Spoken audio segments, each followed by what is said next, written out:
na sa atin yung gusto na, yung pinapagawa sa atin, di ba? Di ba, napakahalaga na yung yung detalyado eh. Ano ba talaga ang gusto ipagawa sa atin ng Diyos bilang church? Pagkamat ito yung ulit-ulit na natin narinig, kailangan ulitin pa para naminaw pa.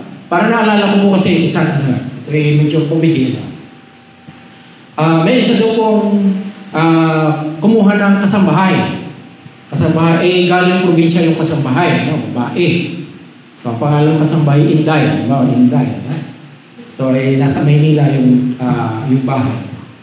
So, binigyan ng instruction. Na kinabukasan, na si Inday, nakapahinga. Biglang tumunog ang telepono. Si Inday ngayon, ang nasa baba, nagwawalis-walis siya. Hindi pinapansin ni Inday. O di nagising yung amo na nasa second floor. Sabi niya, ay, Inday, pakisabot na telepono. Hindi kinuha naman ni Inday. Tapos, pagka niya, ngayon, ang pagkakakuha niya, napapunta yung receiver sa bibig niya. Tapos yung dapat sa bibig, sa tenga. Balik na. Sabi niya ay dahil naulinig niya, hello, gumaganda dyan sa taas. Sabi niya, hello ka rin. Okay. Sabi niya, nakita ng amon, paglabas niya sa bibig, ay baliktad yung telepono sa bibig. Baliktad, Inday. Lohe. Sabi niya sa amon, Inday, hindi yan, yung telepono. Pono tele. So, hindi niya kuha, kasi hindi niya sanay. Hindi maliwanag kung siguro, in-instruction ka, siguro, baka hindi nakasama sa instruction. Pero hindi pwede sa mustra-mustra lang. Yung instruction, kaya maliwanag sa atin paano gawin ang isang bagay. And I think, isa rin po yan siguro na nakahahadlang, kapag hindi maliwanag sa bawat membro ang gustong ipagawa ng Diyos buhat sa Biblia. Diba? Okay, ano yung particular na dapat gawin ng bawat isa? Kaya ito po, ulitin natin sa isang mabilis na paraan. Una, kailangan natin alam kung sino tayo mismo, di ba? Na tayo po ay tinawag ng Diyos bilang kanyang mga anak. Kaya yung ating pong acrostic na BGGC, birthed anew by God's regenerating love. Kaya naging anak tayo ng Diyos. Na born again tayo. Naging anak tayo ng Diyos. Growing together in God's rebuilding love. Tayo ay lumanago. Yan po ang ginagawa natin sa pagsasama-sama. And then, kailangan natin mag-glow. Lalo pang sumigla o puminang sa mundo for God's redeeming love. So, yung pagpapatutuon natin sa mundo. And then, church. To make disciples. Yun po, yung gumawa din tayo ng iba pang alaga. Maraming masasabi natin yung unang dalawa, yung tayo anak na ng Diyos at tayo unti-unting lumalago, nagaganap sa atin yun, di ba? Paunti-unti sa ating patuloy na pagsasama-sama. Pero yung dalawang huli, yung glowing at charge, ano sa tingin nyo? Tayo ba ay talagang lumalago din doon? Lumalawak ba tayo? Tayo ba ay tunay na nakakapag-glow sa mundo? Ang isang indikasyon po niya, siyempre, bukod sa tayo ay lumalago, nagiging mature, dapat dumadami rin tayo. Diba? Yun po ang mga indikasyon sa quality at sa quantity. No? Pero of course, lagi natin focus yung quality na tayo maling matatag. Baka kaya hindi tayo dumadami dahil hindi pa talaga tayo tumatatag lahat. So yun po yung ating bibigyan ng pansin naman. No? Baka yun po sa bagay na dapat naman doon tayo mag-focus.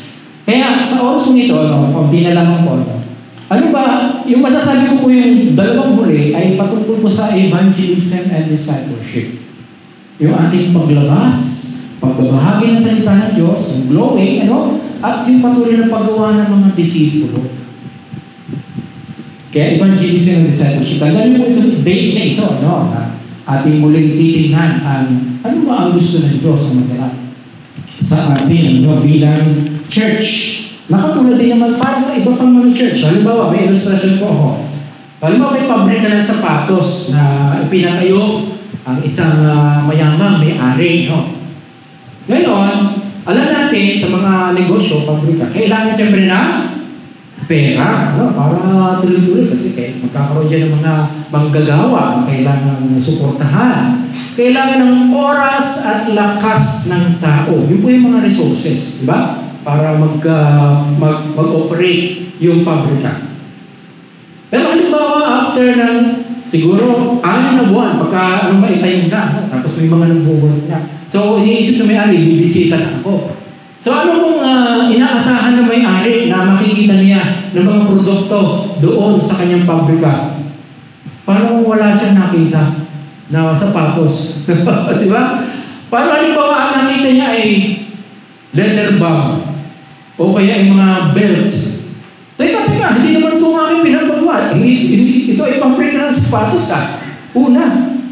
Okay, pwede rin naman magkaroon. Pero ang una niyang hahanapin ay mga sapatos. Kasi yun ang intention, yun ang purpose ng pabrika ng sapatos. Siguro magkaroon ng sapatos. Tama po ba?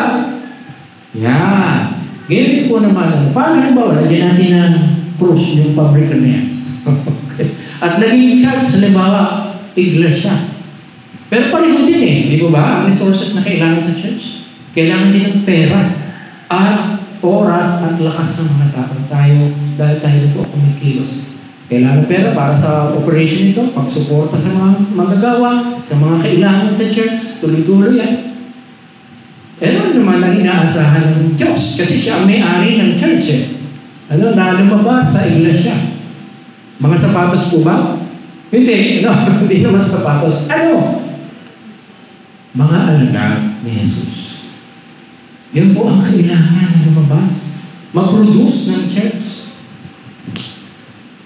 Paano ang na-produce lang ng church, halimbawa, yung mga socialite. Parang gusto lang makapag-socialize para pagka-weekend, meron sila relaxation, makikinig, lalo na kung aircon. Sarap pumunta sa church. Pero hindi naman mga disipulo. Mga church goers lang, church attenders, at hindi disciples. Parang mga leather bag yan at mga belt. Pero hindi yung mismong intention ng Panginoon na makita sa kanyang church. So, hindi po na-fulfill yung purpose na yan, Yan po ay buhat sa isang illustration, The Lost Art of Disciple Making ni Leroy Haynes. So, mga kapatid, ano po ngayon ang kailangan? Sasabi ko, pagkapabrika ng sapatos, siyempre, sapatos ang kailangan ng gas. Pagka naman church, na itinatag na natin Panginoon Jesus, kailangan ay mga alagad niya ang magiging produkto. Sa kasalukuyan po, mga kapatid, ating pusuliin, kalagayan ng ating mga ani. Ano sa palagay mo ang nais ng Diyos na makita pagkaraan ng ilan pang mga taon? Sa atin, mismo church. After ilang years pa, pagkatapos nito, ano ba yung sumakit ko? Of course, mga alagad talaga. At siyempre, ibabatay po natin yan sa ating i-declare na mission at vision. Diba? Ang mission natin ay to know, love, and serve the Lord our God above everything with all our being, and to help others do the same. Yung po pinaka-mission natin, ibigin ng Diyos, higit sa lahat, makilala siya, at ibigin siya, paglingkuran siya. Kabuuan po yan, nasa sa Biblia. So mula po doon, makukuha natin ang ating vision, yung ating gustong maganap. Gusto natin makakita mula sa atin ang mga taong passionate in loving God, making faithful and fruitful disciples of Christ until He comes again. Na siya hanggang sa muling bumalik. Kailangan po na, yun ang gusto natin mangyari. Magkaroon ng mga faithful and fruitful disciples ng ating Panginoon. Ngayon, nakita niyo po ba yan, mga letters na yan? At naiintindihan niyo po ba ibig sabihin niya? Hindi, So, yung I, W, K, D, W, W, A, P, W, K, G, W, W, A, G. Naiintindihan niyo po ba yan? Hindi, pero yun po kasi pinagsama-sama mga salita. Ibig sabihin lang ganito. If we keep doing what we always did, we'll keep getting what we've always got. Kung pareho lang din ang ating ginagawa, dati pa, the same lang din yung mga makakamta natin kahit sa church. Kung tayo attend lang din sa tuwing Sunday, minsan absent pa. Sa prayer meeting, walang din. Wala nang iba, involvement sa church, no? Minsan nakakadalo ng Bible study. At di the same lang din, no? Hindi na tayo dadami, ganun lang. Pero, kung kailangan natin magdagdag ng mga bagong kailangan gawin o strategiya. Diba? Kailangan po natin, sa palagay nyo, what adjustments or changes do we need to apply in order to get the results that we desire? Kung isipin nyo na lang, sa ilang taon na po, 50 years na ang church na to. Sa mga naon, masasabi ba may mga major na mga pagbabago sa proseso, sa method, sa pagdidisipula, kung ano-ano pa? O dahil nakasanayan lang po natin, gumadalo sa church. Bahala ang pastor o ilang mga leader pa sa mga ibang gawain.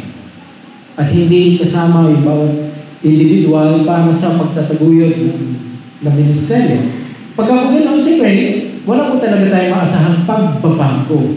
Kailangan po meron tayong idagdag na makakadulot ng pagbabago. Ang tawag po ni innovations. Sa salita na yun, innovate. At ano ba yun?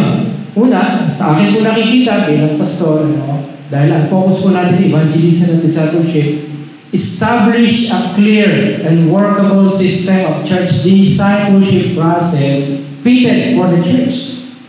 Kung makikita niyo po yung iba mga churches, yung iba mga church na, lagi po meron silang na-establish na disenyo ng pagdidisipulo na maliwanag para sa lahat ng miyembro at sinusuportahan ilangkin ng mga miyembro na kanilang dadaanan.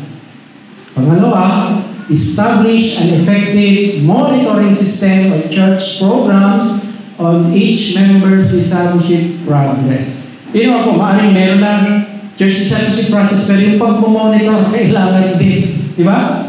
At kahit sa anong organization o business, yung monitoring yun ang pakahalaga para nasa evaluation. So, ganyan po, kung tayo bawat sa atin, nasa ang level na kaya tayo ng pagiging disipulo? Tayo ba ay nasa sa base pa o nasa sa tumataas na, umaangat na yung ating level of discipleship? Yung po, ibig nyo, kailangan mo monitor natin. At iba pa, pwede gawin. So, ako bilang pastor, yun po ang ating unang layunin, function, na una, bigyan linaw ang mga bagay nito na gustong mangyari ng Panginoon sa kanyang church. And then, unti-unti, na magsagawa ng mga ganyang bagay. At yun po ang sinisikap ko pong gawin. Sabi ko nga ako ay maraming taon na rin sa ministry. Siguro sa Mother Church, meron din ako na-contribute sa simula at ako'y natutuwa po sa nangyayari sa Mother Church. Dumadami na rin lalo sila dahil na-establish na po yung ganoong aming dating pinaplano lamang noon. Yung mga small groups na patuloy na lumaliko at patuloy na nagdadagdagan. At yun din po ang aking tinatalaw na magganap sa atin. At 52, going 53 na ako. Ikaw na sa buhay na ito, kung ano ba ang gugusin kundi dapat matupad ang kalooban ng Diyos sa buhay mo. Sa mga huling bahagi ng iyong buhay, di ba? So, our strategy, para doon po, siyempre, atin na rin na ipakita ito dati, yun, yung sa summaries ng proseso, yung birds, sabihin, pagka mga bagong mali ng palapyan. Then, kailangan sila ipalaguin, at sila i-equip para sa paglingkod, at sila hayaan talaga na makapaglingkod, makagawa ng disipulo.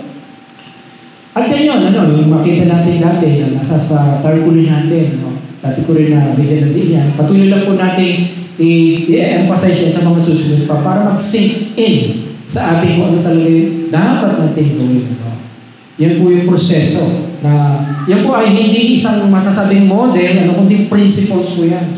General, mga salita po yan ang buhat mismo sa nais na Biblia. Hindi po yung parang, ito, model ito, model mo. Although ginamit po natin yung ating acrostic ng DGPC. So, and then, ano pa? We need a clear plan for continuing the discipleship journey of regular members, old and new, to develop them into ministry workers and leaders. Yun po. Kakaunti lang naman tayo dito.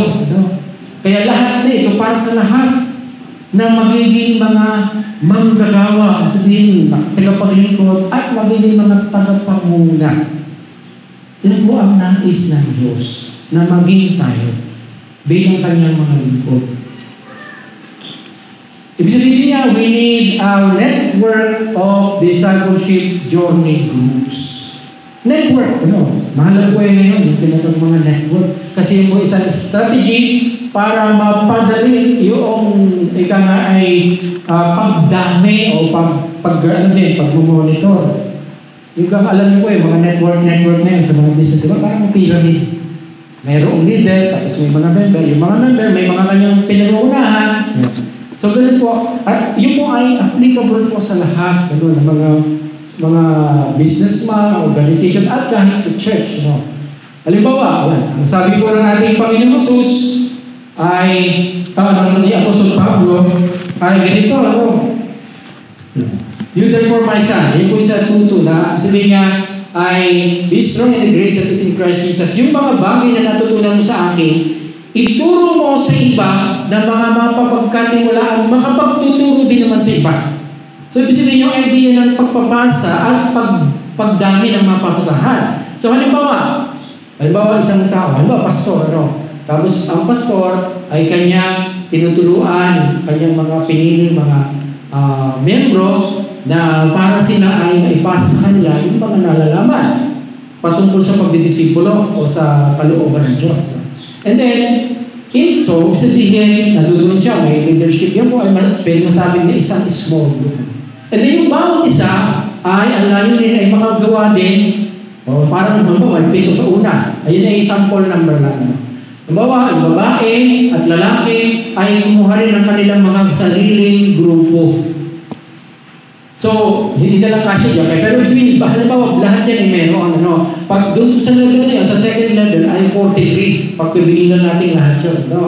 Hindi na natin i-display doon kasi hindi kasya. Kung halimbawa, ideally, lahat sila ay nagkakaroon ng the same number. Halimbawa. And then sa third level, pagka yung mga malilintang yan ay nagkaroon pa ng mga panibagong grupo ng mga mananampalataya at kailangan dinidisipulo rin. Sa level na yan, 259 lahat lampas pa sa atin, diba? Lampas na sa atin sa level 3 pa lang. At pagka sa level 4, yun po, kung lahat ng yan ay magkakaroon, bawat ng didisipulo, paabot ko na 1,555 sa pang-apat na yan. Kung titingnan po natin yung sinasabi na po sa Pablo, parang ikaw, si Pablo yan, yung mga narinig mo sa akin, so si Pablo yung first generation, yung nasa taas, halimbawa, ay ituro mo, si Timoteo yung pangalawa, di ba? Sa mga tao, yung pangatlong generation, na makapagtuturo din sa iba, pang-apat na generation, parang yung po yung sabihin ko. Kung consistent na bawat isa ay nakapag-produce at least nung 7 na yun, 1,555 mega church na. At sa totoo lang po, yan po talaga yun ang prinsipyo yung nagagamit ng mga naging mega churches. Hindi naman po natin nananalis na galagagin ka naman. Pero yung ano ang meron tayo ngayon, atin po kailangan pagbutihin, alagaan. Dahil sabi natin, Panginoon Jesus, ang nagtatapat sa kakaunti ay maging mapagkatiwalaan sa marami. So, sisimulan po natin. Hindi tayo magkakaroon, tayo mag-multiply ng marami. Kundi tayo na yun. Ayusin natin ang ating pagdidisipulo. So, halimbawa, sabihin na lang natin, mga churches, marami pa na dumadami na noon. Sa kabuuan po, ang ating Panginoon Jesus ang nasa sa taas. Kasi siya ang utos. Go and make disciples. All authority in heaven and earth has been given to me. Kaya humayo kayo, gawin yung alagaan ang mga tao sa lahat ng mga bansa. Bautismuhan niyo sila sa ngalan ng Ama at ng Anak at ng Espiritu Santo at turuang sumunod sa lahat ng pinagutos ko sa inyo at ako'y kasama niyo palagi hanggang sa wakas ng sanlibutan. Yan, lapit na po. So, yun po yung idea ng discipleship na sinasabi ng ating Panginoon Jesus. Para sa mga church, sa kabuuan ng churches. Ito naman, ano ba yung mahalaga kahit sa individual na tayo mayroon, no?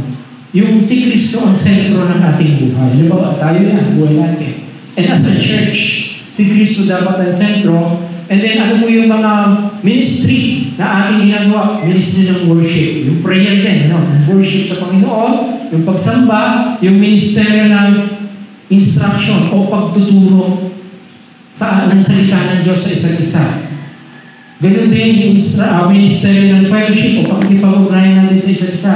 Pag-build up ng mga relasyon sa isa't isa, bilang kapatiran, ano din po yung ministry na evangelism. Pag-abot naman natin sa iba, hindi pa na mananampalataya, at iba pa form ng paglilingkod, service, no?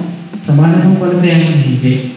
Yan ay, dati ko na rin pinakita sa inyo, ang nakalagay mo dati yung cross, yung parang disciples cross. Pero doon lang din po yun. Napas niyo po ba yung mga letters, pamula sa W-I-F-E, ano yun? Wife, diba? So, then, parang pag wives, although yun yung wives dapat, pero parang ganun din po, dahil tayo, ang church po, dinatawag na bride of Christ. So, parang tayo yung wife ni Kristo. Diyan po iikot yung mga mangyayari dapat sa bawat individual at maging sa bawat small group, yung mga bagay na at sa church as a whole. Kaya dahil po yung ang utos ng Panginoon sa Great Commandment, you shall love the Lord your God with all your heart, with all your mind, with all your soul, and with all your strength. With all your mind, no? Para po maganap natin yung Great Commandment, yan dapat po ang nagaganap sa ating buhay. Galing sa kanyang salita. Tawagin po natin yan na beloved growth care groups. Kung magkakaroon ng mga grupo na yan, ang laging pinag-usapan, si Kristo ay nasa sentro dahil sabihin na nanatili sa kanya abiding in Christ. Ngayon, so, yan nga po, yun yung ating Great Commandment. Para matupad natin ang Great Commandment, kailangan po yung mga bagay niyon ay ating sinasabuhay. Yun naman, yung para sa Great Commission, yung pagdidisipulo, kailangan po ay iikot yan. So, magkaugnay po yan, yung Great Commandment at Great Commission. At para mapaganap yung Great Commission, sabi ko dyan, our faithful obedience to the Great Commandment, pagka nagagawa natin yung una talaga, shall naturally result to the fulfillment of the Great Commission. Maganda po yung Great Commission pag ginaganap natin yung Great Commandment. Ibigin ng Diyos sa lahat, ibigin ng kapwa na gaya ng sarili, dahil doon nagkakatulungan kayo sa isa't isa. Yan po ating mission and vision. No? Ang tanong, will you join in fulfilling our mission and vision? Handa ka ba? Willing ka ba? Na hindi na kagaya lang ng dati na mga naranasan natin. Nananaginip ka ba na meron ka bang pangitainan? One day, marami na tayo dito. Kinakailangan na natin mag-expand, Kaya hindi pa ibibigay sa atin ng Panginoon yung ibang resources kasi sapat pa lang sa atin siguro. Meron tayo ngayon, kakaunti tayo. Pero po, mga kapatid, will you join in fulfilling our mission and vision? Hindi ko alam kung gaano na naging tiliwanag sa inyo. Yun po ang gusto kong maging maliwanag sa atin. Lahat ng iyan at mainit ko. Tandaan po natin, kagaya ko ng ating hamon sa una. Ang bunga ng pagpipigil sa sarili, kaya kailangan po natin ng self-control para atin po set yung ating sarili para sa bagay na yun na gusto ng Panginoon na maganap sa kanyang church. Ay kailangan upang makagawian natin ng pagsunod at maisabuhay ang isinasagawa ng Diyos sa ating kalooban. Ang buhay ni Kristo. Pagka sinabi po self-control, ibig sabihin po nito self-management. Ginagawa natin i-manage yung sarili natin para magamit natin yung oras natin at lakas, talento, mga resources para sa nais ng ating Panginoon. Of course, meron tayo pong nilalaan dyan sa ating pamilya. Pangunahin ito. Pero kung mamamanage po natin ang ating sarili ayon sa nais ng Diyos, makakapagbigay po tayo ng tunay ng paglilingkod ng panahon natin sa church. Pag-isipan at pag-usapan. Ito po ay after ng ating bibigyan ko kayo ng at least 10 to 15 minutes para mapag-usapan yan. Ano ang ilang practical mga bagay ang maaari mong pagpasyahang gawin mula ngayon upang gampanan ang iyong bahagi sa pagsasakatuparan ng misyon at pangitain ng ating iglesia? Yan. Ito po ay personal. Siyempre, nahamon sa atin. Ano yung mga practical ngayon? Ang mga bagay? No? What practical decisions and actions will you make starting today so that you could take part in the fulfillment of our church mission and vision?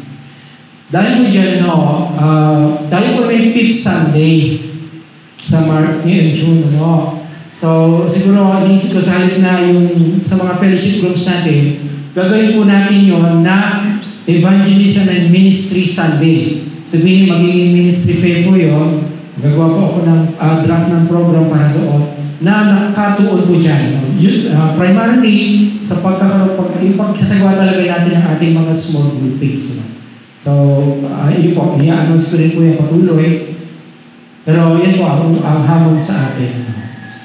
So mga kapatid, nawa po ay patuloy po tayo na makibahagi at makiisa sa gawain ng ating Panginoon. Ipag-unin niyo po, talaga po in-intention ko ng ganito kahaba para po mas mabigyan pa ng diin sa atin yung layunin ng ating Panginoon. Tayo yung manalangin. Salamat po ang Diyos kay Kunuwa ang tumulong sa iyong mga anak na lalo pa Panginoon madama at ang kinin ang diwa, Panginoon, ang pagdidisipulo na iyong ipinakita buhat sa iyong mga salita. Kami po, mga po, ay bawat isa nakikita mga nais kami ng tunay ng paglago sa church na ito.